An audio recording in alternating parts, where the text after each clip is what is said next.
안녕하세요. 윤이나TV 윤이나 소장입니다. 기존 전세가 만기가 되셔서 재계약서를 쓰시는 경우가 요즘에도 많으신데요.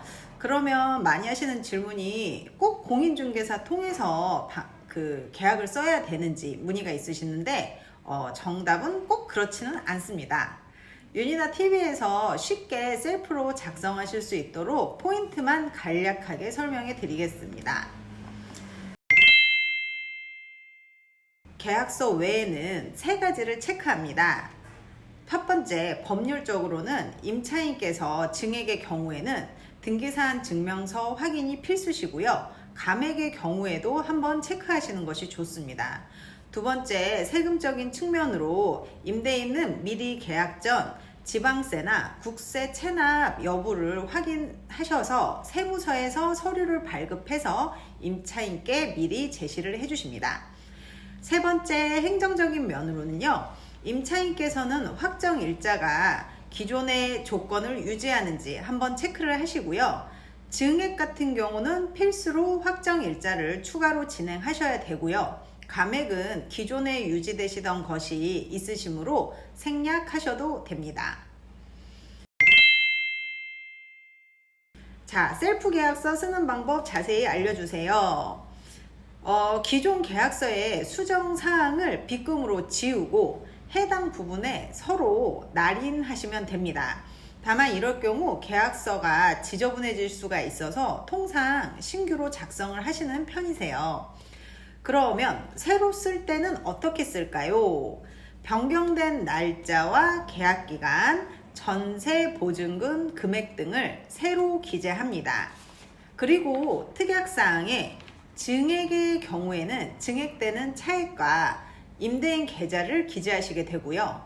감액의 경우에는 역으로 반환되는 차액과 임차인 계좌를 기재하시는 것이 좋습니다. 그리고 이거는 저의 노하우인데 신규 계약서에는 기존 계약서에 있던 기본 특약사항이 기재되어 있지 않은 경우가 대다수입니다. 그래서 기존 계약서와의 연관성을 유지하기 위해서 이런 조항을 추가합니다. 본 계약서는 단독으로 법적 효력을 가지지 않고 기존 전세 계약서에 추가하여 효력을 가짐을 계약 쌍방은 서로 인지한다 라는 조항을 추가합니다. 새로 계약서 쓰셨다고 기존 계약서 버리시면 안 됩니다.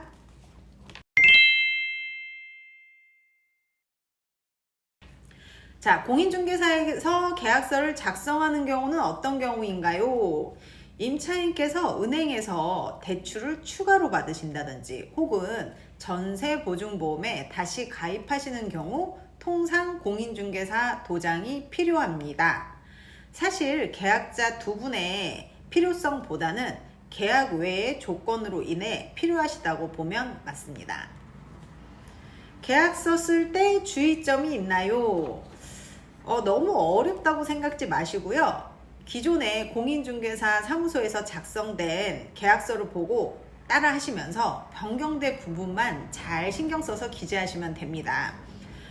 위조 방지를 위해서요. 보시는 것처럼 이렇게 계약서가 통상 임대인 한부, 임차인 한부 이렇게 두 장이 있으실 텐데요. 이 두 장에 여기 기존의 계약서 도장을 찍으신 다음에 이 두 장에 간인이라고 해서 임대인 도장 하나, 임차인 도장 하나 서로 이렇게 계약서를 겹치셔서 두 장에 도장이나 혹은 도장이 없으실 경우 서로 성함을 정자로 적으셔서 서로 같이 이 계약서를 확인했다는 흔적이 있으시면 좋으실 것 같습니다. 그리고 간혹 면적이 모르시는 경우 있으세요. 그 외의 상황이라고도 해서 모르는 게 있다. 이런 경우 계약서를 이제 빈칸으로 두시는데 사실 개인적으로 계약서를 빈칸으로 두시는 것은 선호하진 않고요. 요즘에는 인터넷으로 서류가 워낙 잘 되어 있기 때문에 등기사항 증명서나 건축물 대장 같은 서류를 통해서 면적이나 그 외 사항들을 확인하시면 좋겠습니다.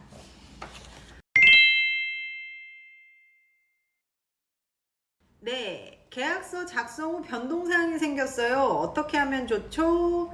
네, 임대인하고 임차인 두 분 또 시간 내셔서 계약서 또 힘들게 작성하셨는데 집에 와서 보니까 이거 뭐지? 우리가 얘기한 거랑 달라. 뭐 해서 뭐 단순 오탈자도 있으실 경우 있으시고, 집에 와서 생각해보니까 아닌 경우 있으시잖아요. 그러면 이럴 경우 또 다시 만나서 다시 써야 되냐? 이렇게 여쭈시는데, 그렇게 하지 마시고, 예를 들면은 뭐 단순 오탈자 같은 경우는 그냥 이제 문자로, 이 내용이 틀렸네요. 요거 서로 요렇게 변경하는 걸로 하시죠? 그러면 네, 이런 식으로 답을 하셔서 서로 이제 변경 내용에 대해서 확인하셨다는 기록이라든지, 아니면은 또 핸드폰 같은 경우는 통화 녹음되시는 거 있으시잖아요. 그래서 이 내용을 또 통화로 이렇게 하신다든지 하셔서 서로 합의된 내용을 인지하고 있다는 기록만 남겨두시면 계약서가 틀려도 추후에 크게 문제되지는 않습니다.